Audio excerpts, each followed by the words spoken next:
17 here in Wisconsin. We have Ernie Whitworth and Pat Baumhack with us. And first off, with a welcoming statement, Sarah Shanahan, the chairperson of the Juneau County Democratic Party. Great, thank you so much, Jim. And thank you so much, everybody who's listening and everyone who's in the room with us. I want to welcome everyone. As Jim said, I'm the chair of the Democratic Party here. And, you know, one of our goals as a Democratic Party is not only to showcase our candidates, but to educate the public on issues. And that's definitely one of the motivations we have for putting together tonight's forum. So I do want to give a big thank you to our candidates both. Jim already did a great job of introducing them, but I really want to thank Ernie Whitworth and Pat Baumhack, not only for being here tonight, but also running on the Democratic ticket. So I want to remind everybody that the election is on August 12th. It's really important not only to educate ourselves on issues, but on candidates.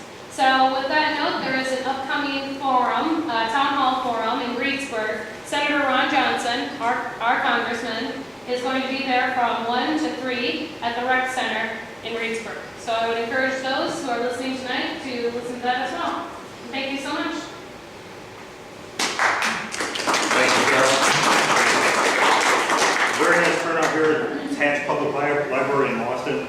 Again, I'm Jim Murphy. I'll be your moderator tonight. I've spoken with the two candidates real quickly. The format for tonight is basically a bunch of questions. Each one will get 3 minutes to answer. We'll alternate who answers first. But to begin and to end, we'll open with 5-minute opening statements. And we did a coin flip at the beginning.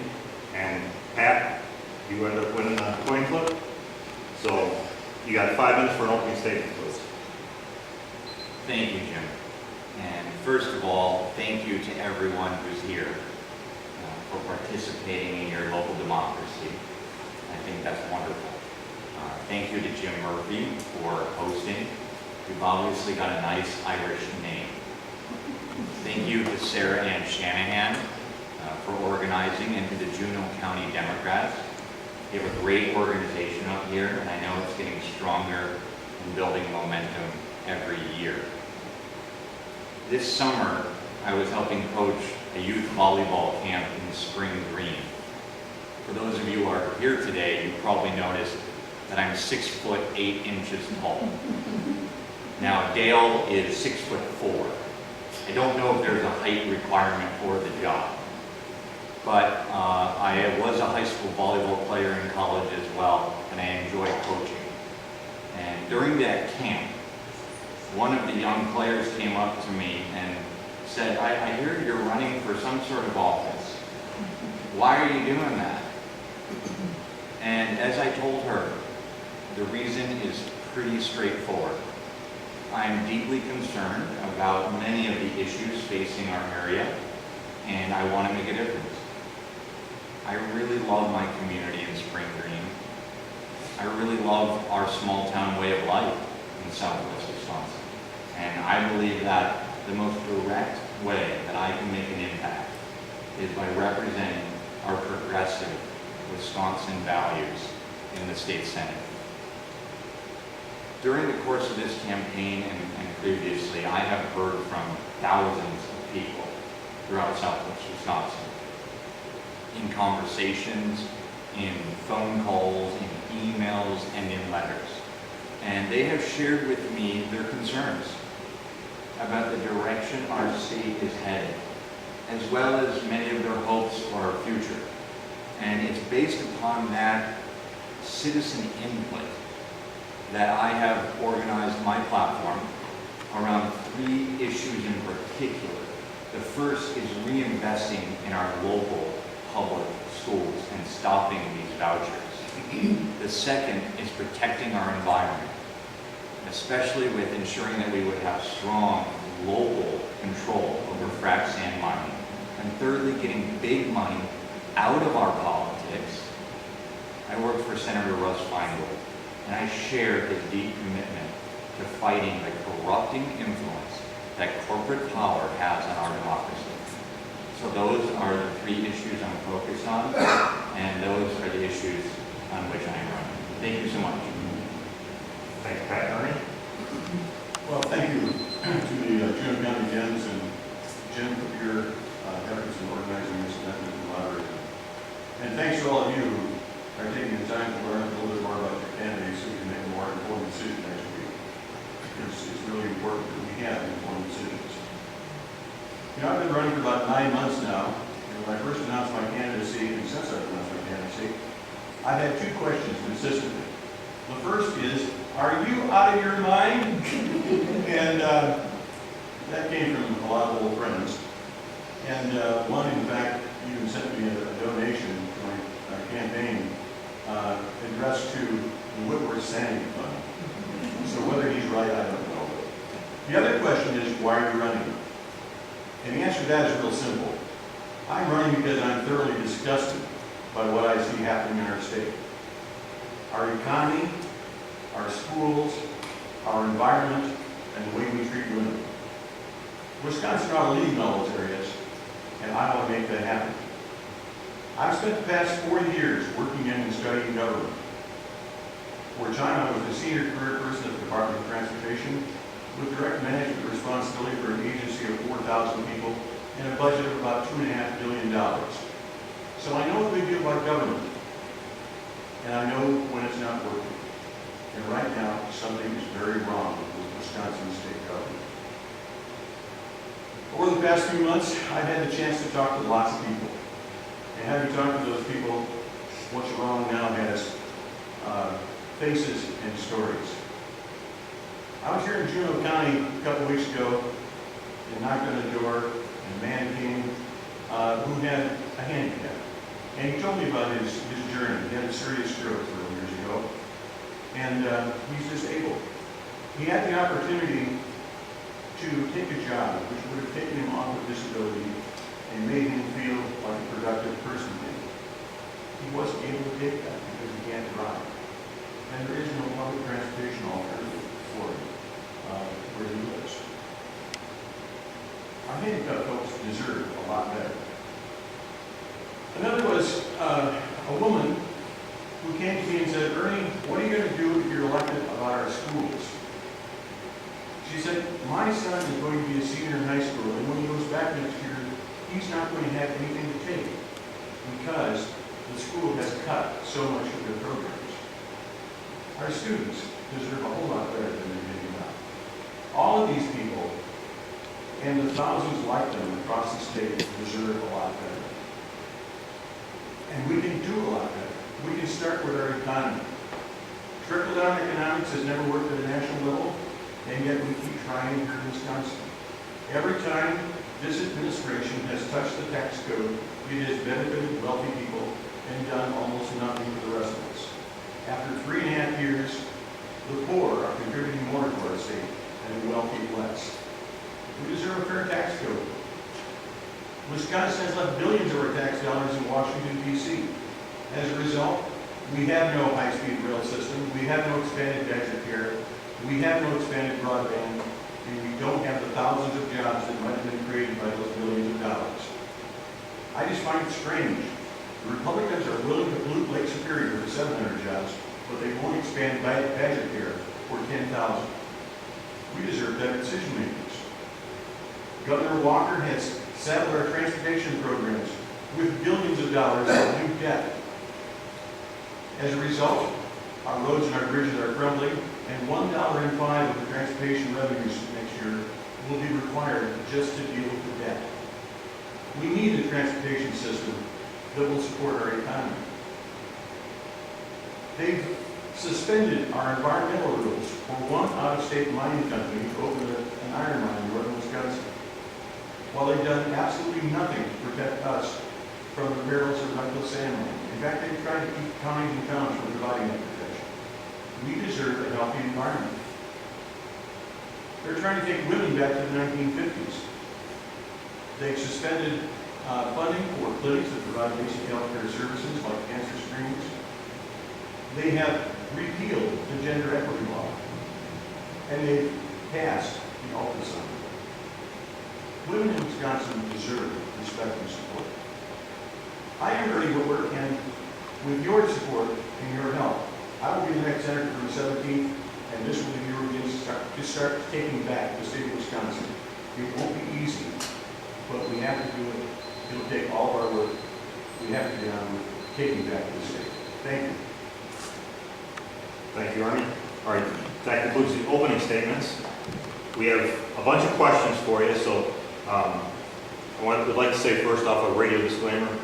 The questions or the answers are not the opinions or thoughts of our radio station necessarily of the candidates. The questions were developed by the Democratic Party and various issues groups, including the Juneau County Peace and Justice Committee, a local AFS-CME union, the Juneau County Action Group, SOUL, and the former executive director of the Family Planning Health Services. So with that, Mr. Whitworth, we'll start with you. First question, Mr. Bombeck, you'll be able to answer to every 3 minutes for each question. You don't need to necessarily use all 3 minutes. The less time you use, the more questions we'll get through tonight.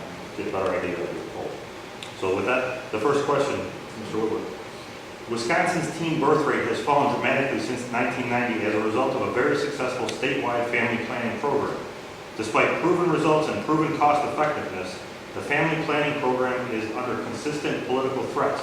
How would you act to protect statewide access to affordable and confidential family planning services? Well, first of all, that's part of the taking women back to the 1950s that I talked about in my opening statement. I would work hard to restore funding for the clinics that have been cut because of the political move against Planned Parenthood and other organizations that provide the services. I think it's absolutely essential that our young people have good information and access to good contraceptive solutions so that we can keep that teen birth rate down. There's nothing quite so bad as children having children. Rita and I used to mentor some kids in Madison, and a 12-year-old came to our house one day telling us that one of her classmates was having a child. That's a tragedy, and we have to work hard to keep that from happening again. Thank you. My commitment is to be an advocate and a fighter for the women of Southwest Wisconsin and to be an advocate for women's rights. I'm proud to say that I am a feminist, and I will stand up for Planned Parenthood and other important organizations and clinics that provide these important family planning services. And I believe also that we should restore age-appropriate sex education in our schools. All right, thank you. Second question. We'll go to you, Mr. Bombeck, first. Wisconsin won the first place plan. Wisconsin won the first state plan amendment, creating a permanent family planning expansion under Medicaid. Wisconsin's Medicaid family planning program was estimated to save $50 million its first year by preventing births that would have been paid for by Medicaid. The program has, ironically, been attacked by people who claim to be against abortion, seeming to miss the point that preventing unwanted pregnancies prevents abortion. What are your beliefs regarding the relationship between access to family planning and abortion rights? Would you support continuation of Wisconsin's proven family planning program expansions? Yes, I do support family planning programs and funding to ensure that they exist. I think this goes to the need to be an advocate for reproductive rights, and that is something I will do as state senator to fight for. Thank you. Mr. Whitworth. Well, without question, there's a relationship between good family planning and abortion rates. Abortion rates go down, unwanted pregnancies can be avoided. So the notion that people who are concerned about abortions should attack programs like this is absolutely absurd. We have to protect those programs, we have to fund them, and we have to do them.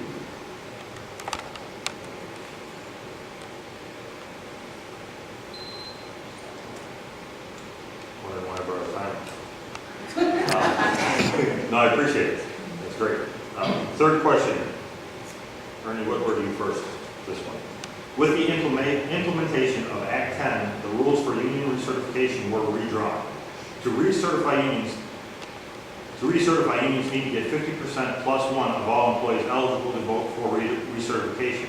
Example, a union that has 1,000 possible members, in order to recertify, 501 members would need to vote in favor to win a recertification election. These standards are much higher than the simple majority of actual voters politicians face in their elections. This is a simple two-part question. Do you think 50% plus one recertification election standards of Act 10 are fair? And would you be willing to move forward if elected to make this process more simple and fair like political elections where a simple majority of those voting would be the standard? Yes, I would be very willing to move to a system where it's a simple majority of those voting. I mean, clearly, Act 10 was designed to make it as difficult as possible for unions to organize. And I think that's just wrong. Thank you. Pat Baumann. I would support the repeal of Act 10, including the provision you're discussing. We have to stand up for the working people in this state, for the right to collectively bargain, and I am proud to be endorsed by several prominent labor organizations. And I believe that,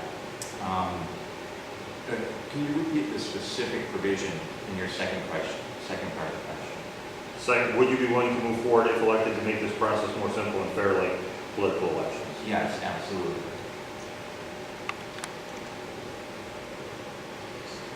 Pat Bombeck, the next question you'll start for us.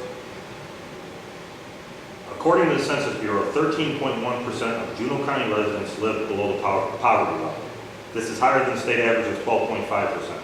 What measures would you support to reduce the high level of poverty? When it comes to addressing low-income issues and poverty, you really have to take a broad-based, holistic approach. There is no silver bullet, as much as I wish there were. First, we have to increase the minimum wage. If you are working 40 hours a week on the minimum wage, you should not be living in poverty. Secondly, we need to ensure that our tax code is more progressive. As Ernie was mentioning, the tax code has actually become more regressive in the last several years, benefiting the wealthy, hurting low-income families. So we need to change our tax code so it's much more progressive so that low-income families are benefiting better under that code. Thank you. Ernie Whitworth. Well, I would echo both of the points that made. We do have to increase the minimum wage. Economists tell us that a $10.10 minimum wage in Wisconsin would actually create thousands of jobs. We have to do that. We also have to work on the tax code because putting money into the pockets of people who spend money will help to stimulate the economy. Putting money into the pockets of people who might put their money in the Cayman Islands will do nothing to stimulate the economy. We also have to think about investing in our public services and our infrastructure. We have lots and lots of skilled tradesmen, equipment operators, and other people who could be busy improving our roads, which are falling apart. And we're not doing anything to improve that infrastructure. Our schools are in need of funding. And once the governor managed to take $200, $300, $400 a month out of the pocket of public employees, including teachers, it had a ripple-down effect across the entire economy. So that has to be changed as well. There are a whole bunch of things that can be done to improve that, but it's a very complex issue, and it's one that will take a long time to fix. Thank you. So this will be an easy one for you. We'll start back with you, Ernie Whitworth. Okay? I think you just answered it, but the question simply is, would you support raising the minimum wage to $10.10? Yes. Pat Bombeck, same question. I agree. All And right. specifically, I would just add the provision that we should index it to inflation so that it keeps up with inflation each year. Thank you. Right back at you, Pat Bombeck. Question number 6. Wisconsin is Don't facing... worry, I reserved my hour-long answer for this question, whatever it is. Whatever it is. This is going to be a barn burner of an answer, yeah. You better get the time. All right. Wisconsin is facing plans for several new high-capacity transmission lines, including the proposed Badger Coulee, which is now under review. What would you back or introduce as legislation for Wisconsin energy planning and policy that would support Wisconsin ratepayer priorities? Well, I've heard a lot of concerns about that going around the district, and I think that is an important but somewhat controversial issue. And on that issue, I would want to probably hold a listening session or two. I know that Senator Schultz, when it came to very controversial issues dealing with energy or mining or redistricting reform, has held listening sessions. So I want to get an even more sensitive sense of where the district is at, because my job is to be an advocate for the people of this district. And right now, I think there's views on both sides of that issue. Mr. Whitworth. Well, the folks who are most concerned about that issue are asking the Public Service Commission to do basically one thing, and that is to do an economic analysis of that transmission line. Essentially, it is a trunk line that will move electricity from where it's generated in Minnesota and points west, points east and points south. And what the folks are asking for is that they look at whether or not there's really a benefit to the ratepayers in the state of Wisconsin. And most of them are very skeptical that there is. So far, the PSC has been unwilling to do that analysis, which I consider to be simple due diligence. The other part of the answer to your question is we have to get back to renewable energy. Wisconsin used to have a very robust program to encourage our utilities to invest in wind and solar and others so that we don't have to move electricity over long distances as this trunk line will do. We have to do that so that we get back to generating more here in Wisconsin. It's also an economic factor. We spend billions of dollars on coal and oil and gas that could be used here in Wisconsin if we cut back renewables. There's no rebuttals, right? You can say that for your closing comments. It wasn't a rebuttal, I just wanted to echo what he was saying and build off of it, but I'll wait. Thank you. I'll take a moment right now to just reset for our listening audience. You're listening to Now 92.1 FM. This is the Democratic Senate District 17 Candidate Forum with Ernie Whitworth and Pat Baumhack. Thanks, gentlemen, for joining us. We're in Austin this evening at the Hatch Public Library with a great group of people here with us. My name is Jim Murphy, the moderator. And question number 7, we'll start with you, Mr. Whitworth. Should the mining of silica sand be allowed in Wisconsin? Why or why not? Oh, that's a loaded question. I personally would like to see it banned, but it's not going to be banned, and it's not possible to ban for a whole variety of reasons, legal and otherwise. As long as we are as addicted to fossil fuels as we are, and as long as fracking produces as much gas and oil as it does, we will be fracking. And as long as we're fracking, we will be mining silica sand. And Wisconsin is the Saudi Arabia of silica sand. What we have to be concerned about is that the mines are done in as environmentally benign a way as possible. And that's a tall order for a mine as such as we're talking about. But there are measures that can be taken, setback requirements for covering roads and piles, to protect the integrity of the neighborhood in which these mines exist. And many of the mine owners are good neighbors and try hard. But there are some bad apples in this area who need strong regulation. And unfortunately, the state of Wisconsin's regulations are written for the old-fashioned sand and gravel pits that we've been using in the state for 150 years for construction purposes. And they don't really comprehend silica mining.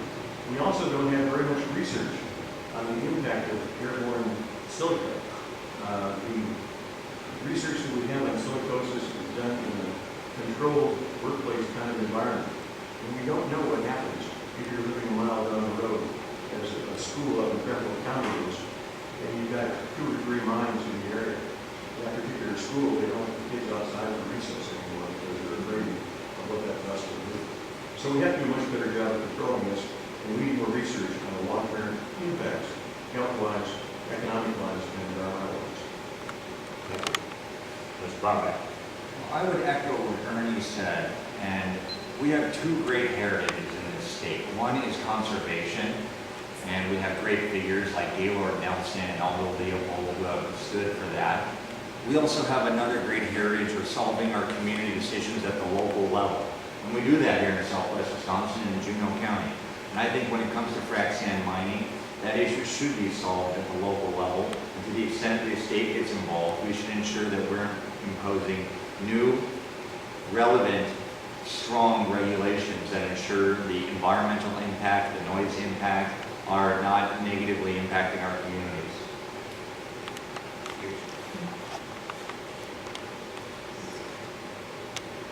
Pat Bomack, we'll start with you with the next question number 8, which is, should the school voucher system continue in Wisconsin? Why or why not?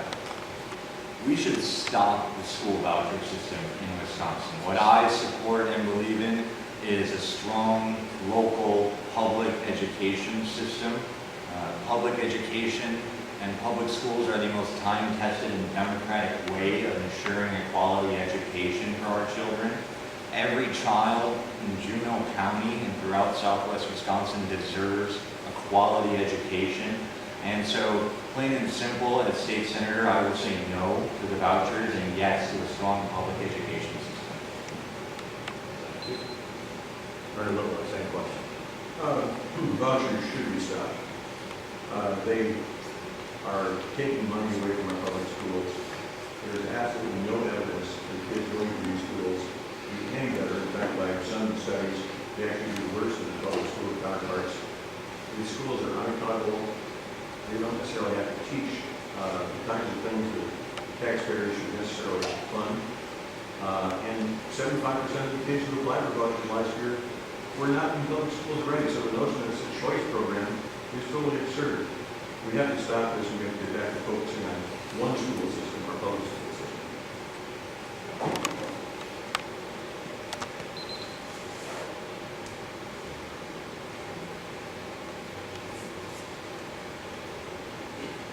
Ernie Whitworth, next question was you first.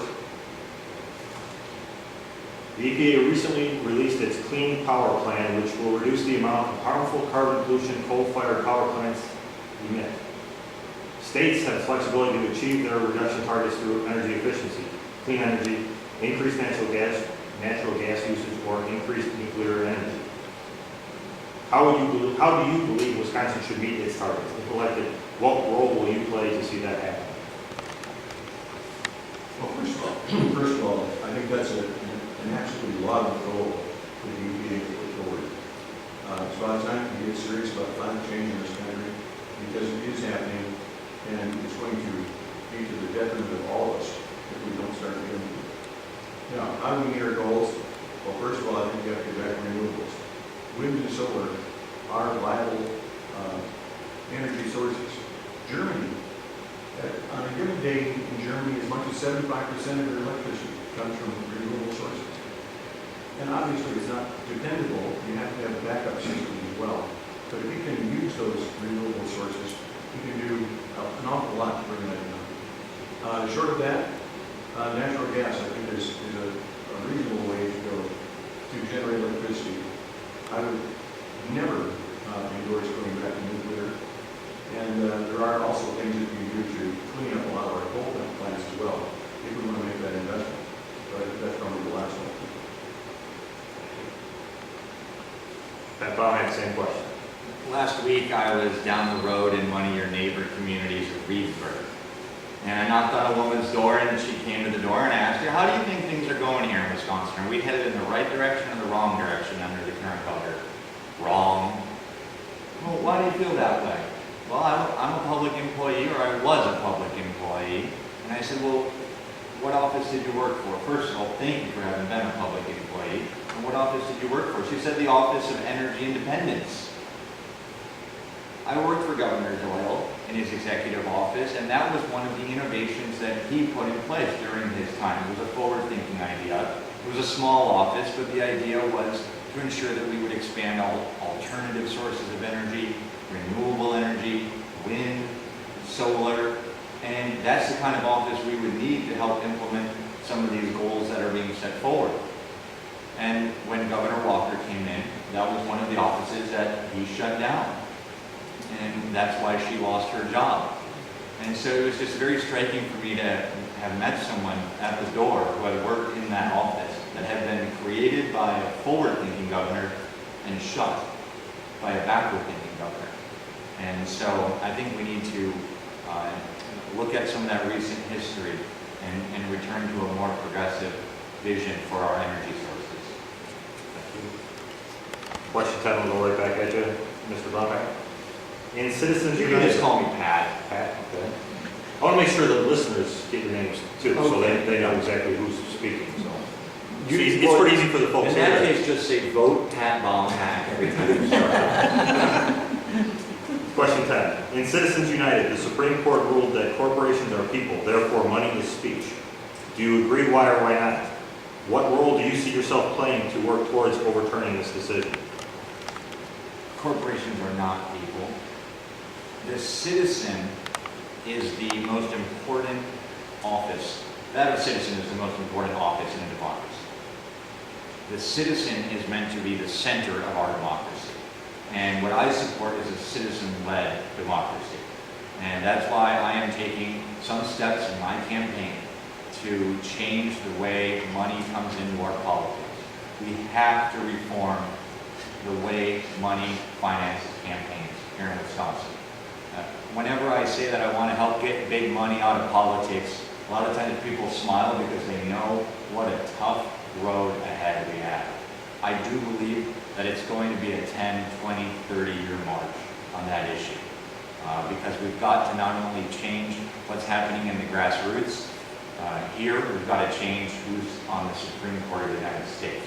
It's going to take a long time, but it's an important issue because it's central to really every other issue. Mr. Whitworth. Corporations are not people, and money is not speech. I can't believe that the founders would be able to comprehend how the Supreme Court has contrived this notion of money, corporations as people and money as speech. Corporations, as we know, they didn't exist when the founders wrote the documents. And we didn't have the media that we have now, so money was not nearly as important in our democracy. A lot of people are involved in a thing called move to amend. I think we have to try, and one of the things I would do as a state senator is try to get Wisconsin on board with a list of states endorsing the move to amend the Constitution to make it clear that corporations are not people and money is not speech. Short of that, we have to be sure, and I'll work hard for this, that we maintain a Democratic president and a Democratic Congress, Senate at least, through the next couple of years, so that we have a chance to appoint right-thinking Supreme Court justices who may revisit that case and change their mind. Take a moment real quick again to reset for our listening audience. We're at the Democratic Senate 17th District Candidate Forum with Ernie Whitworth and Pat Baumhack at the Hatch Public Library in Boston. You're listening to that forum right here on now 92.1 FM WRJC. Question 11 goes back to you, Ernie Whitworth. Currently, there are 15 Wisconsin counties considering referenda urging Governor Scott Walker to change his mind on not accepting federal dollars designated to expand state Medicaid programs. The state legislature has instituted tax levy caps that restrict the ability of counties to generate more revenue to offer such services. Where do you stand on this issue? Are you in favor of accepting the federal dollars to expand Medicaid? If not, why? The decision not to accept that Medicaid money was a human tragedy and a fiscal act of pure stupidity. We are spending something in the range of $130+ million a year more to ensure fewer people than we would have had we accepted that money. And something like, I don't know the last numbers, I think it's in the range of 70,000 people are uninsured under Governor Walker's wonderful plan for how they should be insured. I'll give you an example. I did a parade this a couple months ago, and as I'm walking back to my car, I ran into a man who was working in his yard, and he said, "Ernie, if you're elected, what are you going to do about this Badger Care thing?" And I said, "Well, what specifically do you mean?" He says, "Well, I'm disabled, and I take thousands of dollars of drugs every month, and I just got the notice that I've been picked off of that. What in the world am I supposed to do? I can't afford to get into the exchanges and pay the deductibles that they've got there. I am really between a rock and a hard place. There are thousands of people like him across our state. We should have accepted that money. And had we accepted that money, it would have created thousands of jobs. It also would have helped our local community hospitals and clinics. An awful lot of those community hospitals are seeing a very tough time because they accepted, as part of the grand deal that was the ACA, lower reimbursement rates, and with the thought that they would have fewer non-paying patients. Well, they still have non-paying patients, and they have lower rates. They're in a very tough place. That decision was absolutely silly. It wasn't silly, it was worse than silly. It was downright stupid and inhumane. And we have to do something to change it. Yes, I'll work hard.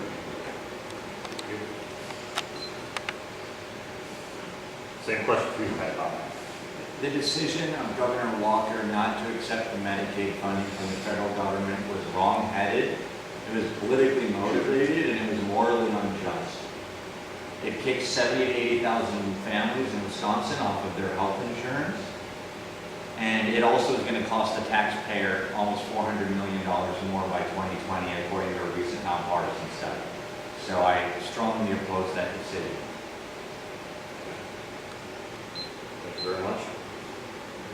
Just a quick heads up, we're approaching the halfway point of our allotted time for this evening, so I'm just going to give a clue back to Chance Smith running the dials back at the radio station that we're going to take a 3-minute break after this question, after each chief gets a chance to answer this question. So Pat Baumhack, the question goes to you. How can we create more tax equity for small businesses? That's a good question, and I don't want to get too into the weeds here, but I think we should look at our neighbor Minnesota, who actually has the strongest job-creating economy in the Midwest right now. They have a forward-thinking Democratic governor.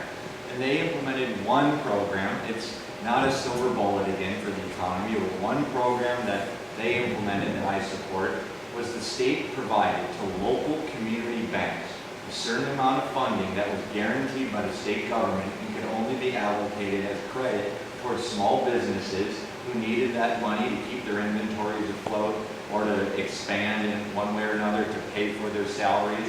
And that's one smart program we should have here in Wisconsin. We got to help our small businesses. We get out here in Southwest Wisconsin on Main Street. That's a lot of small businesses. That's where people work. And we need to ensure that we can help those small businesses stay alive. Ernie Whitmer, same question. Well, that's right. We have to figure out a way to get capital to these small businesses, these small farmers, too, for that matter. And, there are a couple ways of doing it. One he just mentioned, another that's been talked about is creating a state bank that will be in that business. As for the tax issue, I think one of the things we have to do is be sure that small businesses are finding the same level playing field as large businesses. We have all kinds of loopholes in our tax laws that allow large businesses to basically evade taxes. And if they evade taxes, they are at a competitive advantage compared to their small business counterparts. For example, a store, a national chain, can say, our buildings are owned by a Nevada corporation, and we pay rent to that Nevada corporation. And by the way, our rent is so high that we don't really make much money here in Wisconsin, so we don't pay much taxes. That happens all the time. There are all kinds of loopholes like that that we have to get rid of, so that those big businesses are on the same playing field as small businesses. Thank you very much. As I mentioned, we're going to take a quick break, 3-minute break, to take care of some business back at the station. So we'll get right back at it. This is the Democratic Primary Candidate Forum from Pat Public Library in Boston, Wisconsin, for Wisconsin Senate District 17 with Pat Baumhack and Ernie Whitmer. You're listening to it on Now 92.1 FM.